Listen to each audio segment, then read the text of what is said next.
안녕하세요. 이번 시간 여러분과 함께 국어 공부를 할 제니 선생님이에요. 국어 나아 교과서 266쪽을 펼쳐주세요. 교과서 266쪽입니다. 이야기에 대한 생각과 느낌을 글로 쓰기.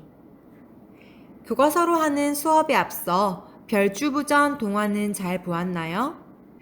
우리 친구들에게는 토끼와 자라 라는 제목으로 더 익숙한 전래동화인데요. 용궁에서 빠져나온 토끼의 꾀가 정말 재치 있다는 생각을 했습니다. 교과서 266쪽에 있는 이 글은 토끼와 자라를 읽고 어느 친구가 쓴 글입니다. 선생님이 글을 읽어볼 테니 여러분은 눈으로 따라 읽어보세요. 토끼와 자라를 읽고. 아침에 보성이가 토끼와 자라를 읽고 있었다. 깔깔 웃기도 하는 것을 보니 무척 재미있어 보였다. 그래서 나도 도서관에 가서 토끼와 자라 책을 빌려 읽었다. 자라는 용왕님의 병을 낫게 하려고 토끼의 간을 구하러 갔다. 토끼는 자라에게 속아 용궁으로 가게 되었다. 용궁에 도착해서야 자신이 자라에게 속은 것을 알았다. 토끼는 당황하지 않고 꾀를 내어 다시 육지로 돌아올 수 있었다. 책을 읽으며 자라의 말에 쉽게 속는 토끼의 모습이 안타까웠다. 하지만 토끼가 어려움을 이겨내는 모습이 재미있었다. 나도 토끼처럼 지혜로운 사람이 되고 싶다. 아래에 있는 문제들을 함께 풀어봅시다. 1번. 나는 어떻게 토끼와 자라를 알게 되었나요? 네, 보성이가 읽는 모습을 보고 알게 되었습니다. 함께 적어보겠습니다.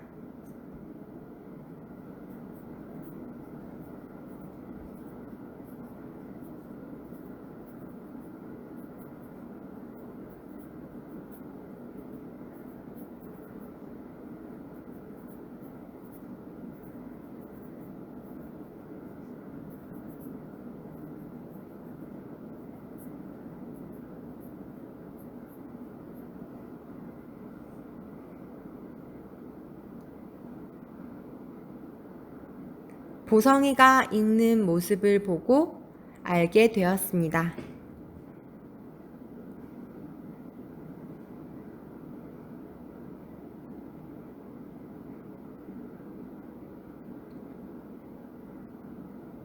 (2번) 토끼는 어떻게 육지로 돌아올 수 있었나요? 그렇죠. 꾀를 내어 육지로 돌아올 수 있었습니다. 함께 적어보겠습니다.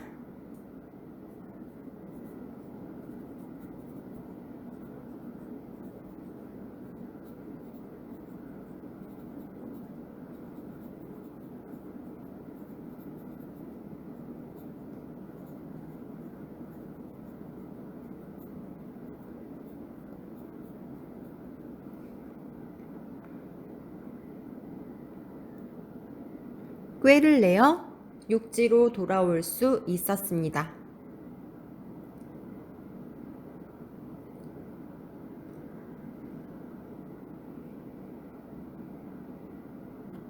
오늘은 여기에 나와 있는 글처럼 이야기를 읽고 떠오르는 생각과 느낌을 글로 써볼 텐데요. 어떤 내용을 쓰면 좋을지 267쪽 2번을 통해 확인해 봅시다. 2번 문제입니다. 1에서 이야기의 내용을 쓴 부분은 내용, 자신의 생각과 느낌을 쓴 부분은 생각과 느낌이라고 써봅시다. 첫 번째 글을 함께 볼까요? 토끼는 자라에게 속아 용궁으로 가게 되었다.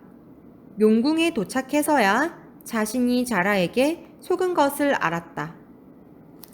이 부분은 글의 내용인가요? 아니면 읽은 사람의 생각과 느낌인가요? 네, 그렇습니다. 이 부분은 이야기의 내용을 쓴 부분입니다. 빈칸에 내용이라고 써주세요.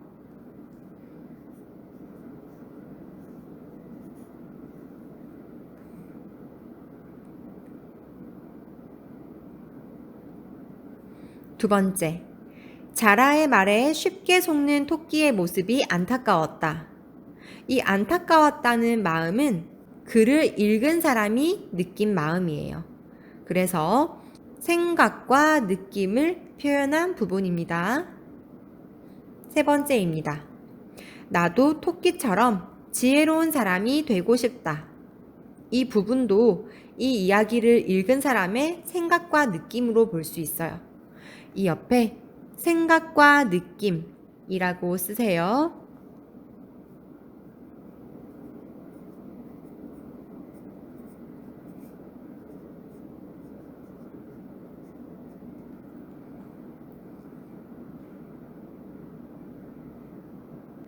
앞서 정리한 것처럼 이야기를 읽고 이야기의 내용과 생각과 느낌을 정리한 글을 독서 감상문이라고 합니다.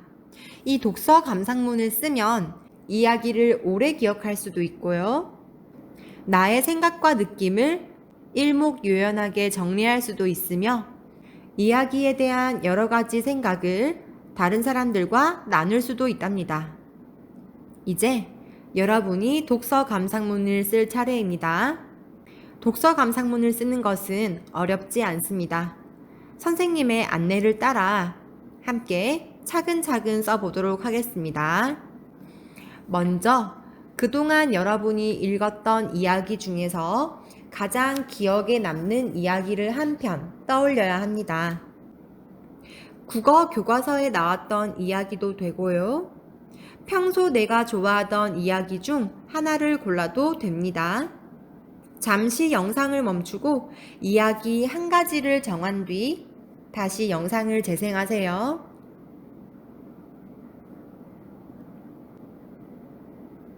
만약 아무리 고민해 보아도 어떤 책으로 독서 감상문을 써야 할지 모르겠다는 학생은 선생님이 정해줄 테니 신기한 독 이야기로 감상문을 써보세요. 이야기를 골랐다면 교과서를 한 장 넘겨주세요. 268쪽 4번입니다. 삶에서 떠올린 이야기 가운데에서 가장 기억에 남는 부분에 대한 생각과 느낌을 써봅시다. 자신이 읽었던 이야기의 제목과 기억에 남는 부분, 생각과 느낌을 표에 정리해 보세요. 선생님은 이렇게 적어 보았는데요. 제목, 치과의사 드소토 선생님.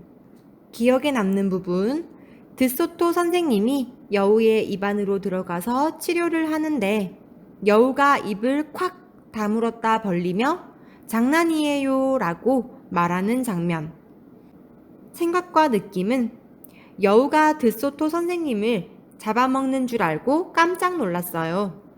내가 만약 드소토 선생님이었다면 여우를 치료해 주지 않았을 거예요. 라고 써보았습니다. 이제 잠시 수업 영상을 멈추고 여러분이 앞서 정한 이야기를 가지고 4번 문제에 표를 채우고 오세요.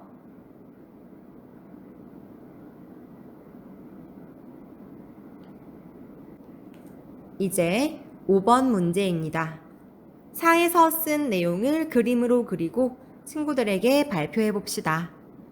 먼저 선생님의 설명을 전부 듣고 난 뒤 여러분이 해보는 겁니다. 교과서 제일 뒤 부침 3에 독서 감상문 쓰기 자료를 뜯어서 글을 쓰면 되는데요. 4번 표에 정리한 내용을 바탕으로 독서 감상문을 쓰면 됩니다. 제목을 먼저 씁니다.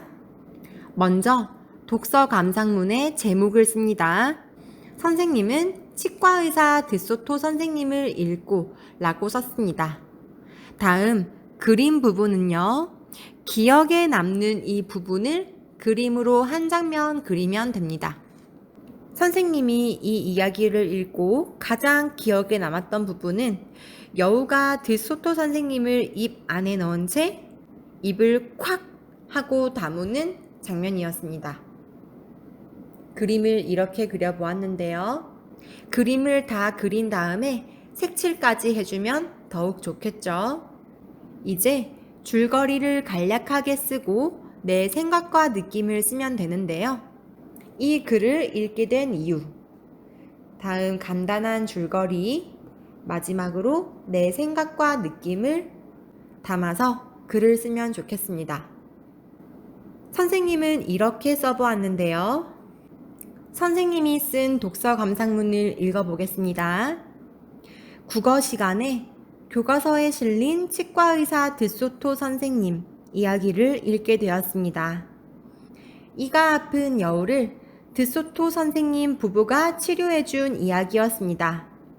이 치료가 끝난 여우는 드소토 선생님 부부를 잡아먹으려 했는데 다행히 드소토 선생님은 꾀를 내어 위기를 모면할 수 있었습니다.